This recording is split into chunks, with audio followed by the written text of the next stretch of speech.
Queridos irmãos e amigos, prazer estar aqui novamente. Quero agradecer ao pastor Paulo, ao pastor Marco. Paulo era amigo de Marco. Mas, de qualquer forma, agradecer o convite que ele me fez nessas ocasiões em que eu estive aqui e pude pregar. Queria lembrar aos irmãos que, muitas vezes, como professor de teologia, eu dizia aos alunos que grandes pastores fazem grandes igrejas. Mas, ultimamente, eu estou dizendo outra coisa, pastor Marco. Estou dizendo que grandes igrejas fazem grandes pastores. Invista no seu pastor. Eu fui pastor por aqui. E eu me senti enormemente desmotivado quando eu chegava na escola sabatina e tinha 3 ou 4 ou 5 ou 6 por lá. Invista no seu pastor. Seja uma bênção para ele. Una-se ao esforço dele.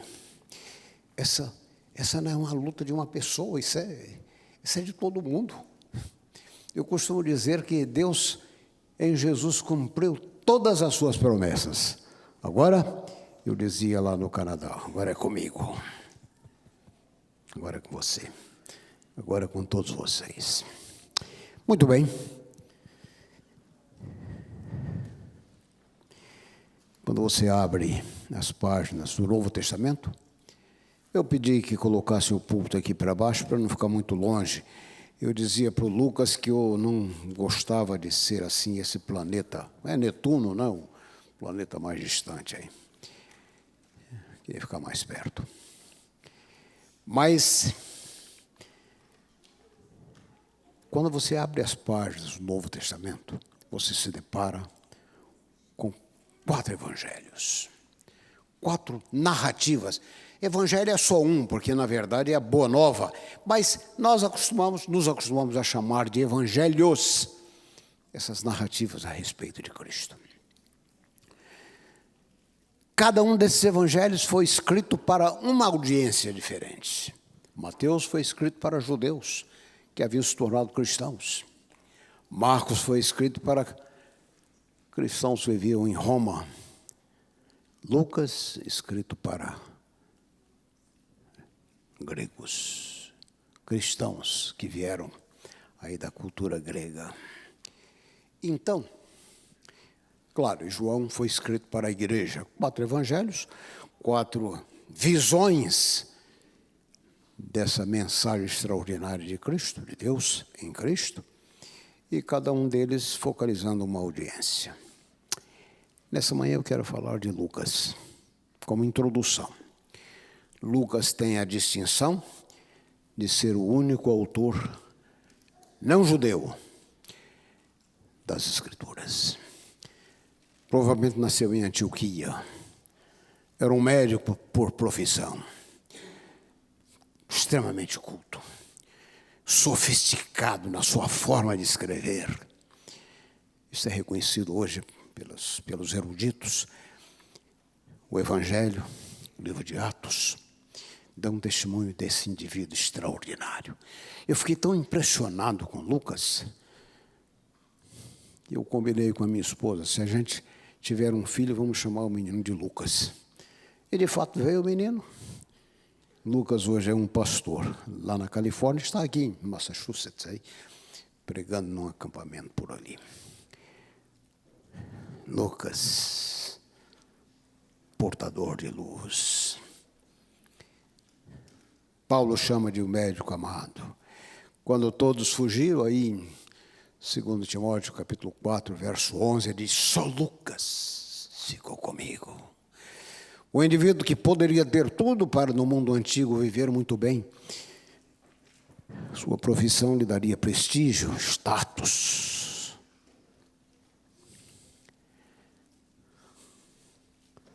Remuneração. Mas ele considerou como honra maior servir a Deus e acompanhar a Paulo. Ele é o escritor do Novo Testamento que descreve as narrativas na primeira pessoa. Ele estava presente. Testemunho ocular. Tendo dito isso, convido você a abrir o capítulo 15 do Evangelho de Lucas. Esse capítulo é conhecido como sendo o Evangelho dentro do Evangelho. Jesus apresenta aqui uma resposta àqueles para quem a graça de Deus era um desperdício, quando manifesta em favor de pessoas assim como essas aí, porque aqui é dito que Jesus era amigo dos pecadores e comia com eles. Partilhar de uma refeição no mundo de Cristo era símbolo da aceitação, não era apenas fazer um lanche, símbolo de amizade, aceitação. Essa é a única acusação que Jesus aceita. Esse homem come com os pecadores. Deve ser um deles.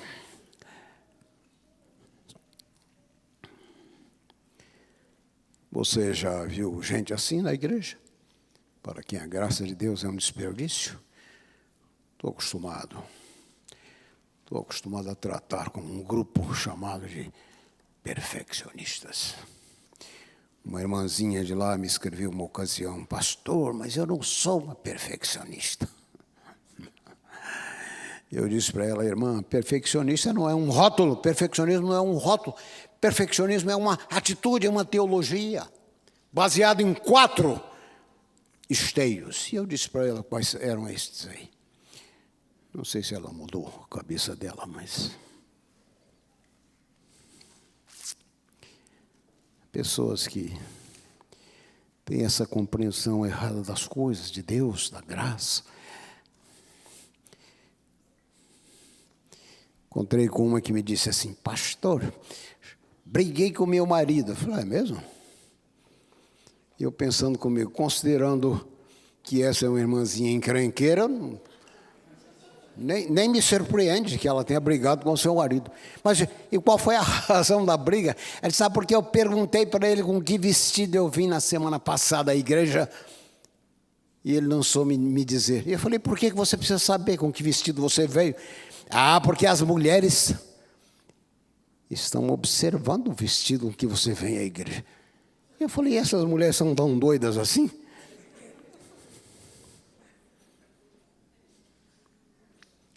Visões erradas de Deus, quadros errados de Deus, retratos errados de Deus. Eu imagino, e até escrevi isso aí, que Maria, quando tinha um infante Jesus, quando ele nasceu depois da longa viagem, do prolongado trabalho de parto, e ela tinha a criança envolta numa faixa, se alimentando no seu seio, ainda com marcas de sangue no seu rosto, marcas do canal do nascimento. Eu digo que Maria deve ter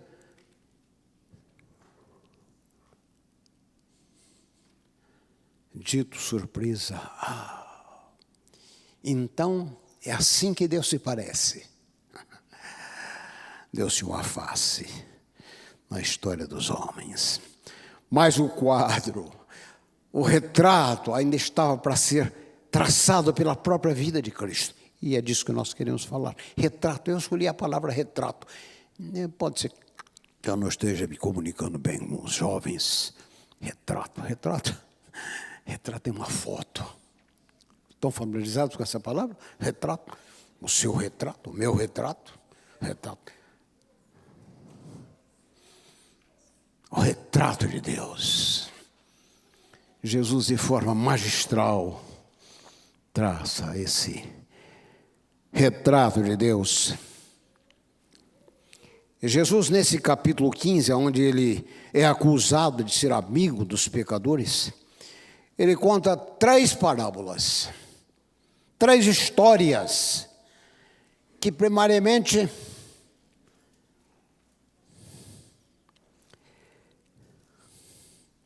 não é uma defesa do Evangelho, mas uma explicação deles, ou uma explicação e uma defesa.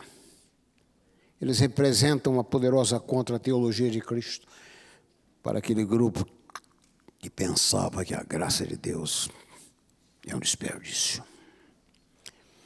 Aqueles que se sentiam indignados com o fato de que Deus se interessava por pecadores. Você já se sentiu assim alguma vez? Na igreja nós temos gente que não gosta muito de que o Evangelho seja para todos. Jesus conta 3 histórias. A primeira história, a história da ovelha perdida.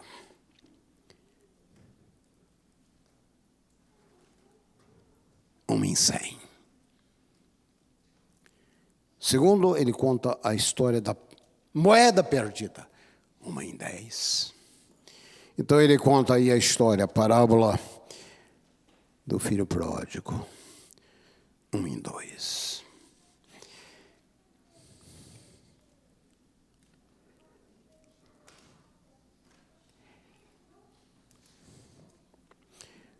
Como é que você se sente quando você perde alguma coisa? Claro, nós nos sentimos deprimidos, tristes. Eu já perdi carteira de motorista, cartão de crédito. Recentemente perdi minha aliança de casamento, de quase 50 anos. Tinha o meu nome lá, tinha o nome da minha esposa. Voltei lá várias vezes. Voltei várias vezes para encontrar o bem perdido.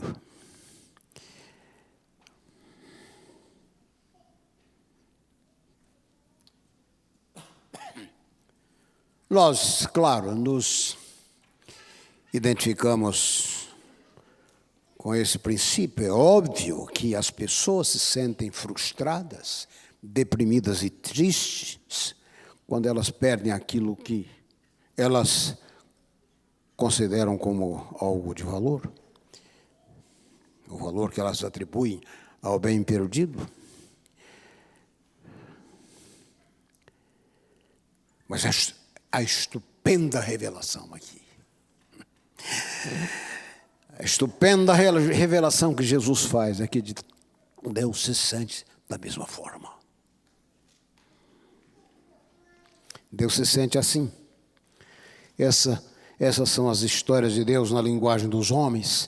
3 parábolas com uma estrutura comum. Qual é a estrutura? Elas enfatizam, em primeiro lugar, a tragédia da perda. Em segundo lugar, a diligência da busca.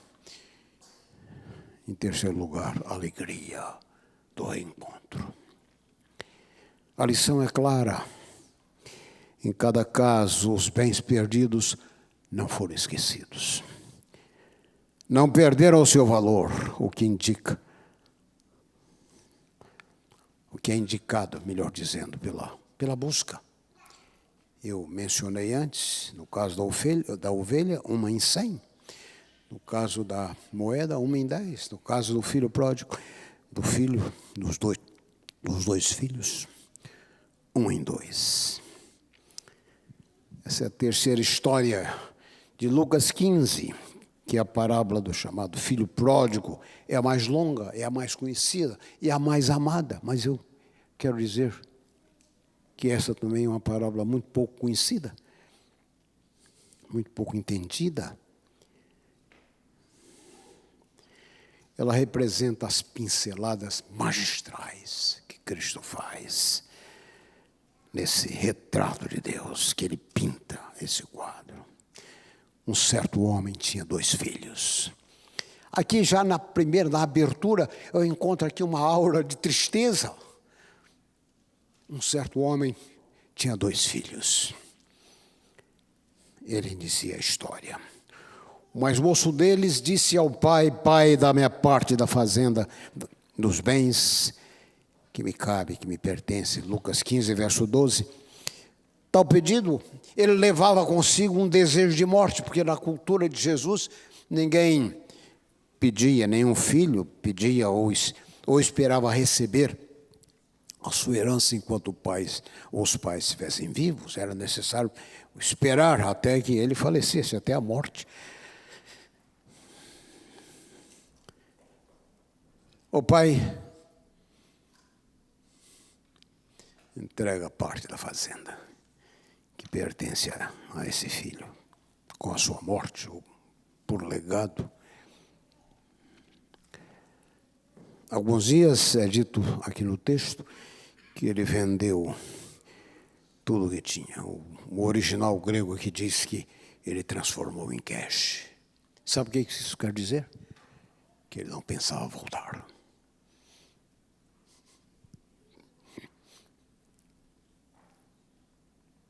Transformou em cash, em dinheiro vivo. E partiu. O pai poderia ter obrigado o filho a ficar, é claro. Esse não parece ser o tipo do rapaz que teria ido sem o dinheiro.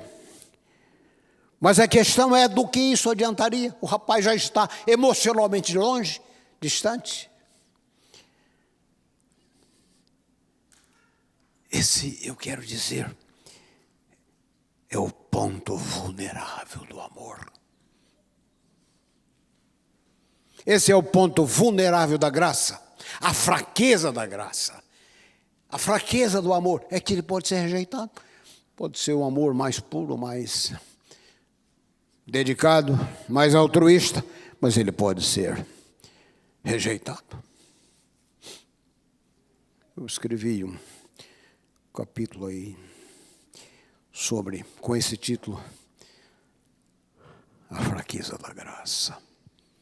Eu abro dizendo, abro essa narrativa aí, numa igreja onde fui pastor por aqui, dei estudos bíblicos para esse cavaleiro, sua esposa, foram batizados.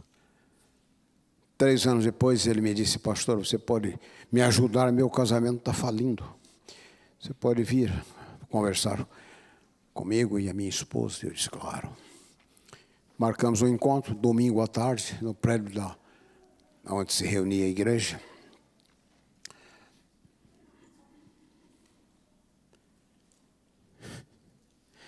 Nós 3 naquela sala. Ele não se dirigia a mim, se dirigia a ela, com lágrimas nos olhos, os olhos afogados em lágrimas, naquele estágio inicial que precede o pranto. Ele pede perdão. E por que ele pedia perdão à sua esposa? Ele gastava muito mais dinheiro do que ele podia, diante da necessidade da família, com o seu ideal de ser um piloto. Ele queria ser um piloto de rotas comerciais, pensava em assim poder oferecer melhor condição à família, mas ele nunca viu uma cena tão triste, porque na medida em que ele dizia e pedia perdão,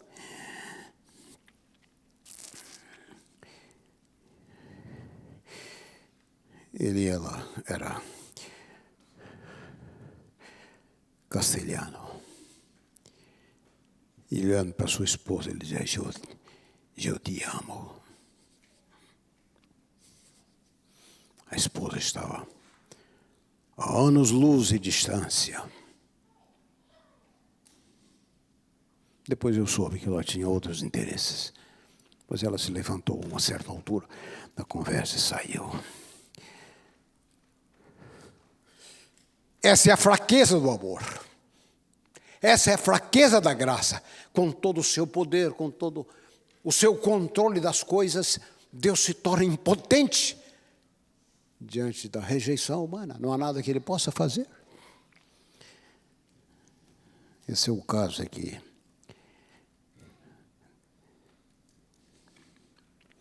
O amor pode ser rejeitado. O rapaz estava decidido a buscar a sua felicidade longe. A tragédia é que frequentemente nós buscamos a felicidade em lugares onde ela não está e não pode ser encontrada. Ou fazemos depender a felicidade daquelas coisas que a gente pode perder. o que pode ser tirado de nós. Nas buscas erradas da vida, nós já estamos permitindo que os fios dos ventos acabem tecendo o manto dos nossos maiores desacertos na vida. Para onde a fantasia do moço o leva, segundo Jesus, ao país distante. Que lugar é esse? País distante. Onde fica? Geograficamente, o país distante ficava lá, entre os pagãos, os gentios, caracterizado pelos valores deles, pela moralidade deles. Espiritualmente, o país distante é onde você pode estar vivendo. País distante é a inconsciência de Deus. A inconsciência de Deus.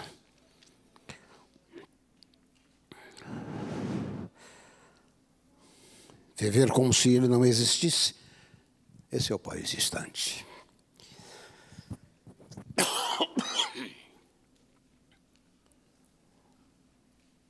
Histórias de moços que deixavam o lar no mundo antigo, elas são muito comuns. Aquele rapaz fez da vida um carnaval e passou a viver dias alegres e noites deslumbradas. Muito obrigado, pastor, muito obrigado. Dias alegres e noites deslumbrantes.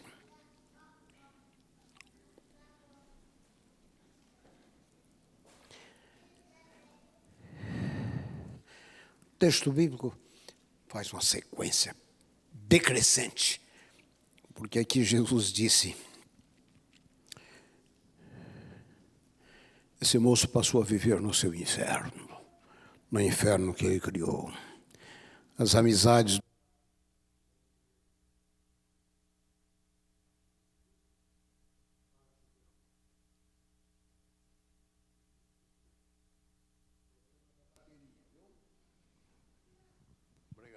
irmão. Mas esse também, eu devo ligar alguma coisa aqui? Tá ligado? Eu disse que esse rapaz desceu ao seu inferno. Note a sequência melancólica do texto. Ele perdeu todo o dinheiro. Começou a passar necessidade. E ninguém lhe dava nada. Perdeu todo o dinheiro. Começou a passar necessidade. Ninguém lhe dava nada. Lucas 15, 14, 16. Sua aparência radiante de príncipe tornou-se imersa em depressão e tristeza.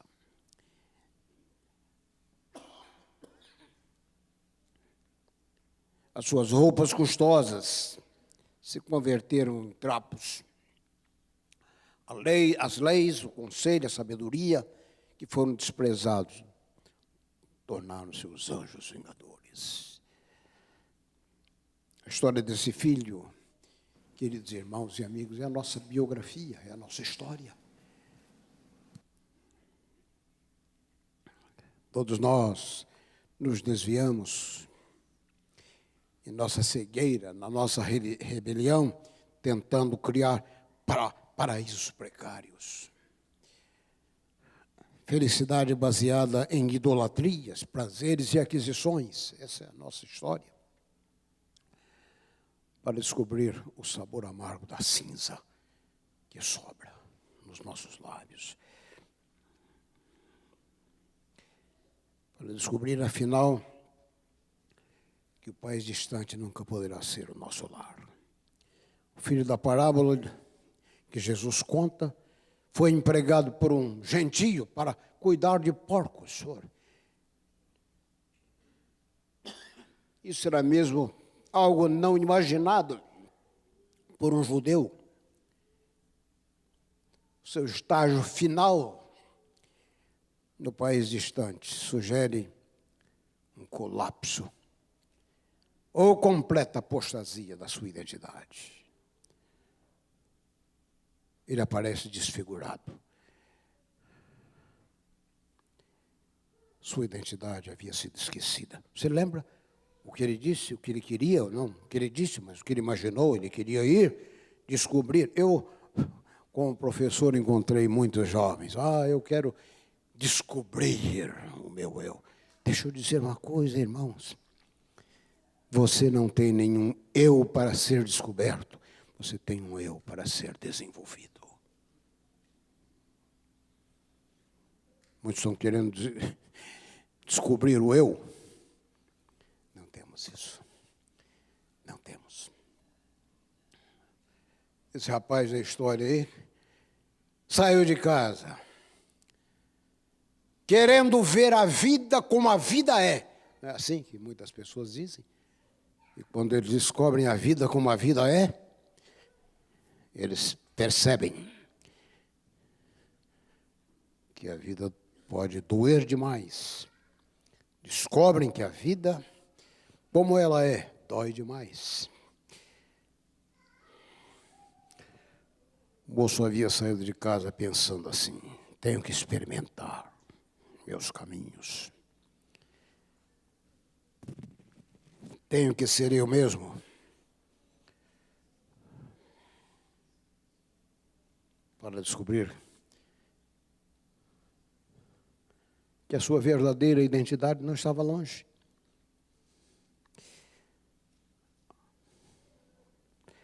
Ainda distante, ele se relembra do Pai. Os pensamentos, suas memórias vieram, lembranças.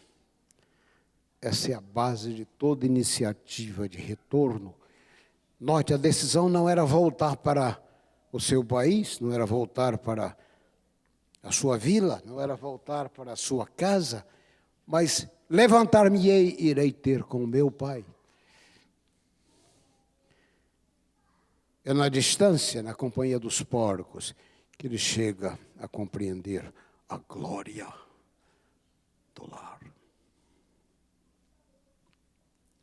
Ele admite ter perdido o status de filho. Ele buscaria voltar como um simples empregado, um diarista.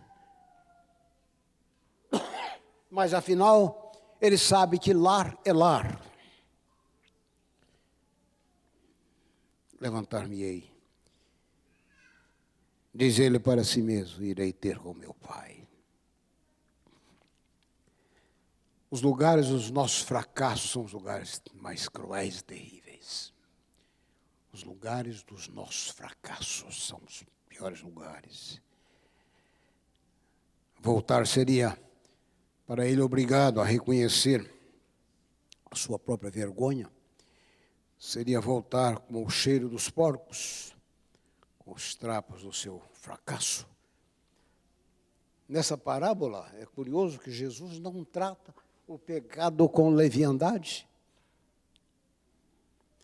Ele pinta as suas trágicas consequências. Mas Jesus não pode aceitar que a separação de Deus seja um ato de sanidade. Porque aqui ele disse que caiu em si. O que isso quer dizer? Caiu em si porque quando ele saiu, ele estava fora de si. Está fora de si, está no estado de demência todo aquele que se afasta de Deus.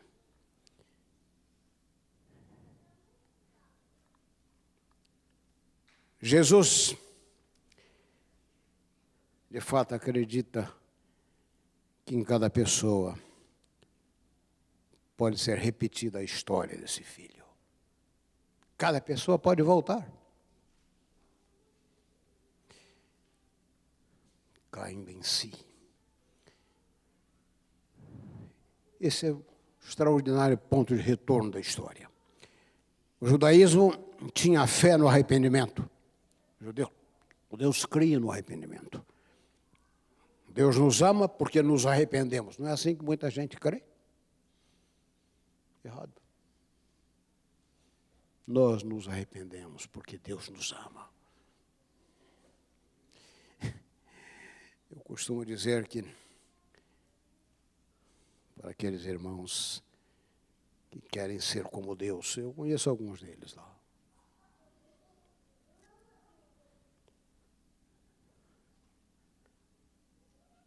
Deus não fica lá na porta do céu, lá, dizendo assim, ó, straight up, melhore aí, primeiro. Não é assim que Deus age. Quando você vem a Ele, na porta de entrada, está lhe esperando um grande abraço e diz, entre. Eu vou mudar você. A própria mudança é resultado da ação de Deus em nós. O próprio arrependimento é a presença de Deus.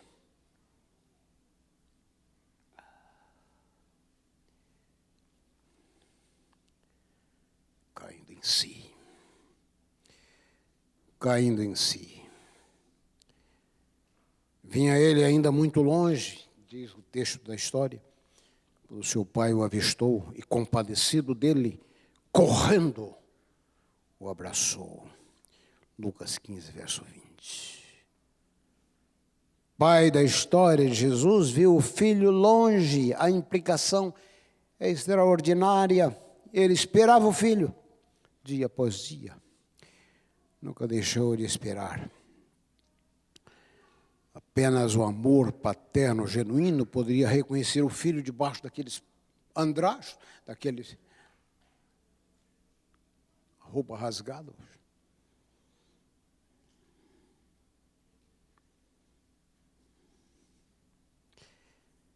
Ele percebeu o filho ainda distante.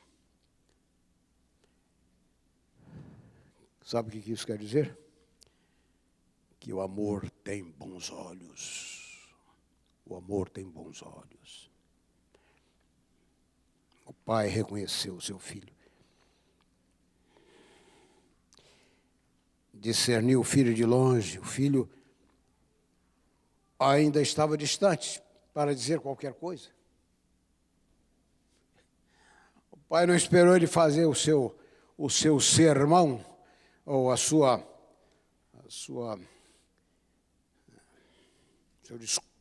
seu discurso. A graça do Pai já se revelava presente e atuante, quando ele estava longe. Então, amigos, para entender a história, devemos lembrar que no Oriente nenhum homem, especialmente respeitado, idoso, nenhum homem deveria correr em público. Tal era considerado como inapropriado, indigno. Mas esse pai aqui não é um pai comum. Diz o texto que ele correu para encontrar, teve compaixão. E ele desconsidera todos os protocolos, as etiquetas da sua cultura. Corre ao encontro do filho. E aqui nós encontramos o elemento redentor da história. Correndo, lançou-se ao pescoço do filho. E o texto disse, e o beijou ternamente. Ou a tradução do original grego pode ser outra. Não apenas o beijou ternamente, mas o beijou muitas vezes. E aqui eu me lembro do meu querido filho Maico. Quando ele vai se despedir de noite, vai dizer boa noite, ele beija a gente tantas vezes. Beijou muitas vezes, ou beijou ternamente. Os dois significados são possíveis. O pai queria ter certeza de que ele era o primeiro a falar com seu filho. Ele quer ter certeza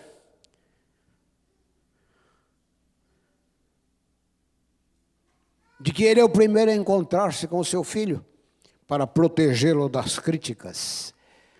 ou das atitudes hostis e julgadoras. O pai não queria correr o risco de que o seu filho fosse desencorajado pela zombaria ou pelo desdém dos outros e acabasse desistindo.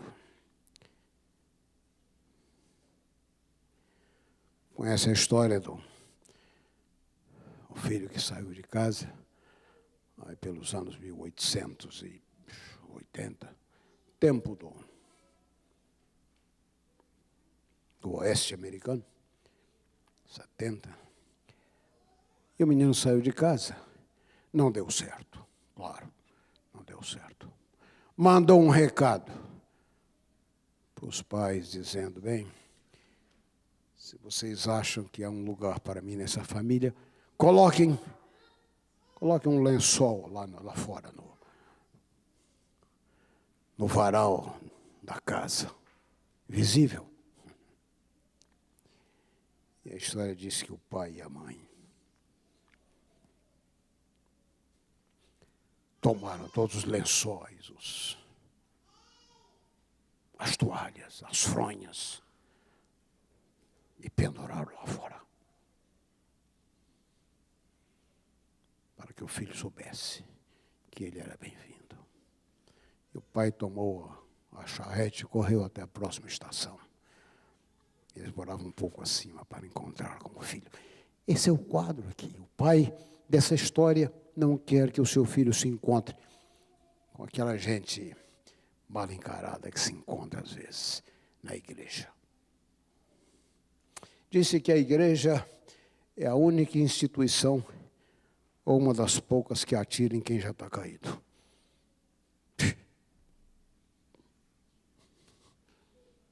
Será que essa é uma descrição do corpo de Cristo? Não foi a intenção dele. Não foi a intenção dele. O gesto do pai ao abraçar aquele mendigo deixa os observadores da vila atônitos. Ele se lança ao pescoço desse estranho, mal vestido, e o cobre de beijos. O pai segura o rapaz e o aperta contra o peito, impedindo que ele caísse de joelhos, porque essa era uma posição de subserviência. Ele mesmo nem permite que o filho recite o discurso que ele preparou.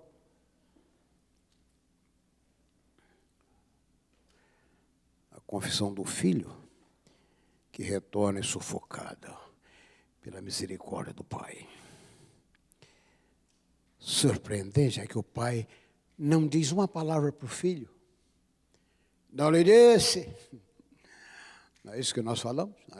Não lhe disse que ia ser assim, que você ia. Nenhuma palavra. Ele dá ordem aos servos. Ele ordena que trouxesse a melhor veste, a veste festiva, usada em grandes ocasiões. Ele coloca nas mãos do filho um anel. Mas esse anel não é anel ornamento, é o anel sinete. A restauração da identidade do garoto. Coloca sandálias nos pés, porque só os servos andavam descalços.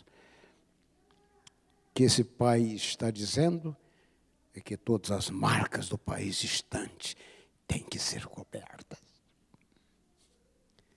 Todas as marcas do país distante têm que ser cobertas, apagadas. E, de fato, o que ele está dizendo é tudo perdoado, tudo esquecido. E em comovente simplicidade, Jesus escreve como Deus é. O Deus que muitas vezes nós cremos, o Deus que nós pregamos para os outros, é o Deus que muitas vezes é o da nossa feitura.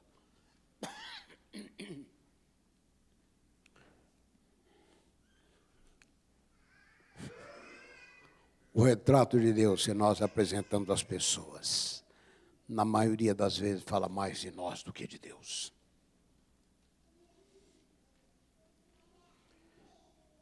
Tudo perdoado, tudo esquecido.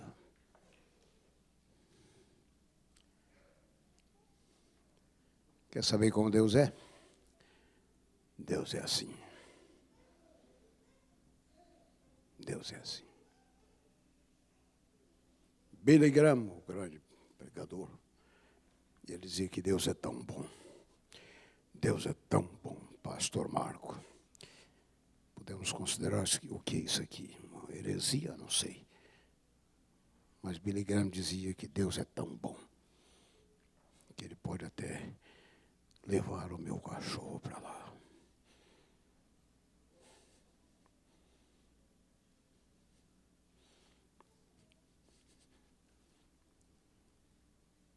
Para me ver ainda mais feliz. Mark Finley, ele diz que quando você chegar no céu,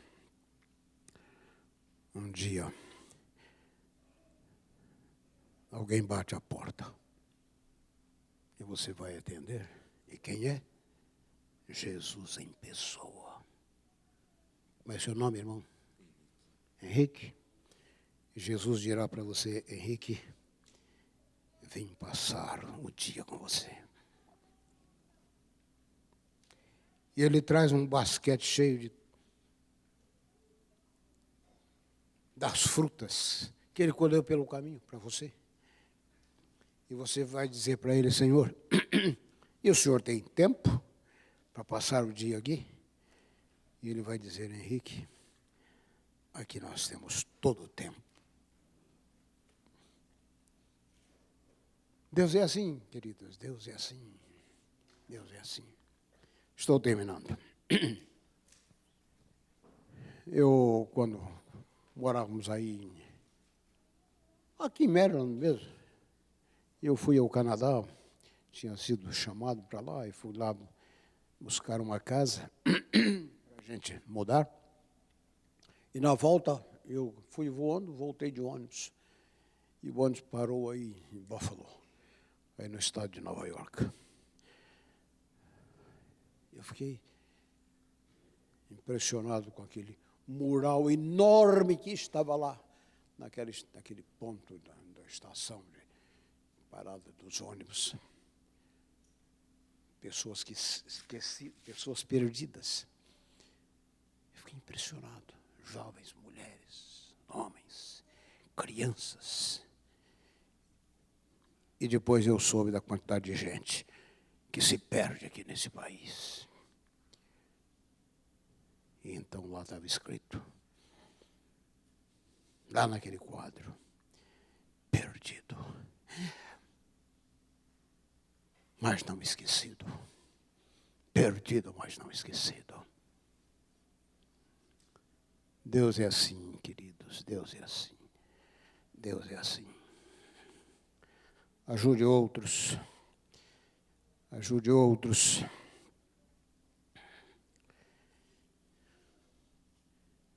Recebi uma ligação de um ex-aluno. Terminou o curso de teologia e ele agora me telefona na sua depressão. Ele disse: eu vou entregar, estou conversando com você, pastor, quero entregar a minha credencial. E eu disse para ele: não faça isso. Não faça isso. Ele era um indivíduo dos mais ativos, eu conheci lá no tempo do colégio. Ele tinha uma padaria em São Paulo, se manter no colégio aí. Vinha de moto de São Paulo para o NASP e voltava de moto.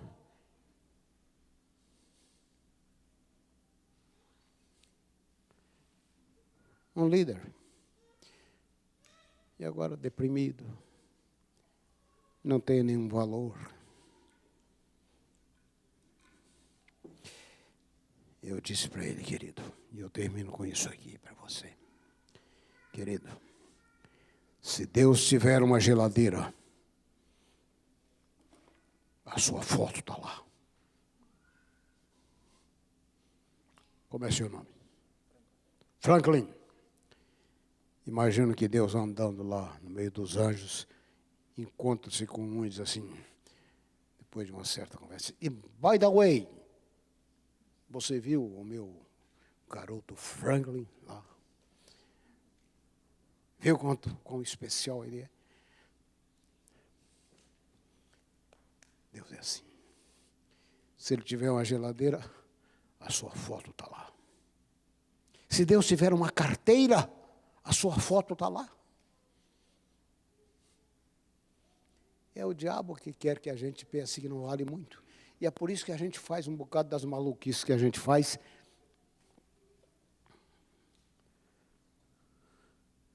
Desintegrando a nossa feitura dele em nós, que somos nós. Deus te abençoe, querido. Deus te abençoe.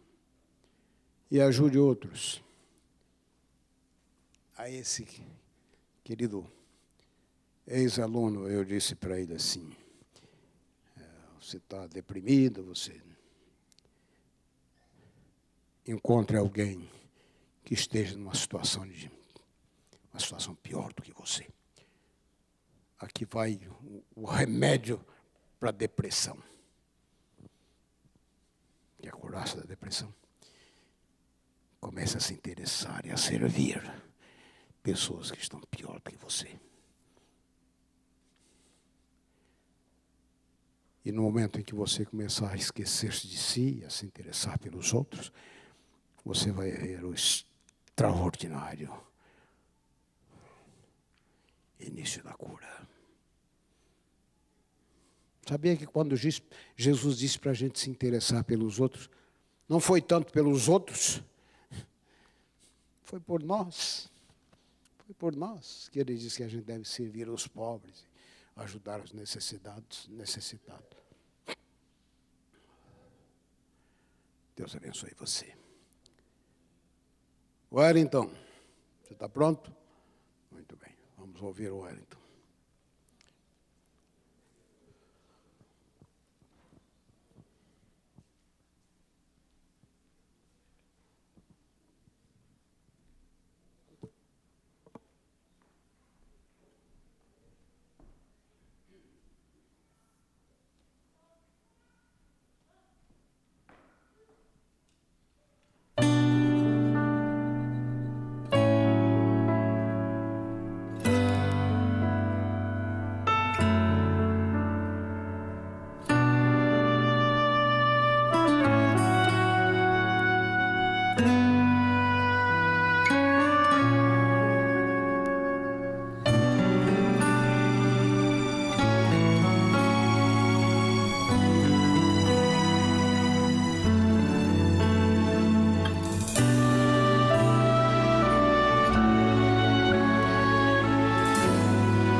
detalhes do seu rosto eu vejo a solidão,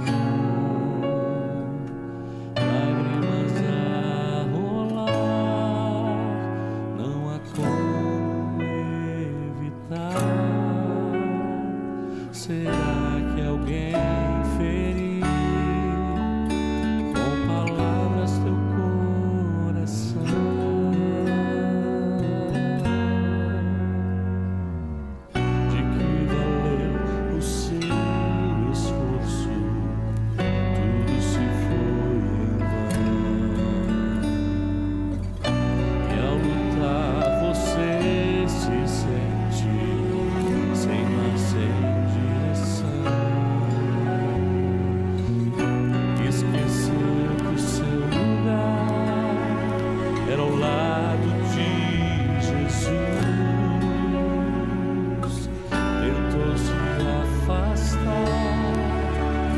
Ele soube te encontrar. tantas vezes ele falou, mas você não escutou. E tantas vezes mas você buscou. Vem, teu Pai te chama, vem, enxuga estas lágrimas, esquece o passado, Cristo te espera de braços abertos, vem, não perca tempo, vem, a porta está aberta, um banquete te espera, volta pra casa, pois Ele te ama, vem.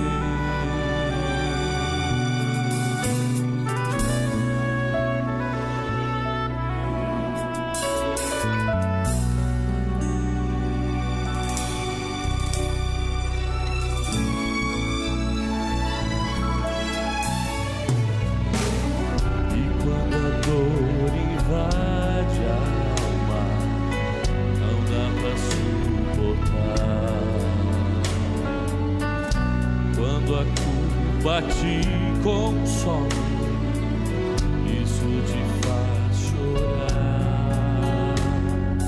Clame ao teu Senhor, dizendo: te peço perdão.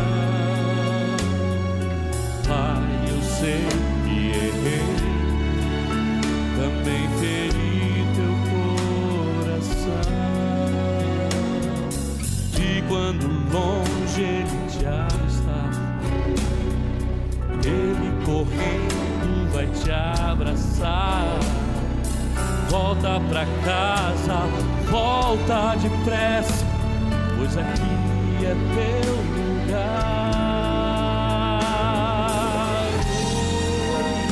Teu Pai te chama, vem, enxuga estas lágrimas, esquece o passado, Cristo te espera de braços abertos, vem, não perca tempo, vem, a porta está aberta, um banquete te espera, volta pra casa, pois Ele te ama, vem. Volta pra casa, pois Ele te ama, vem.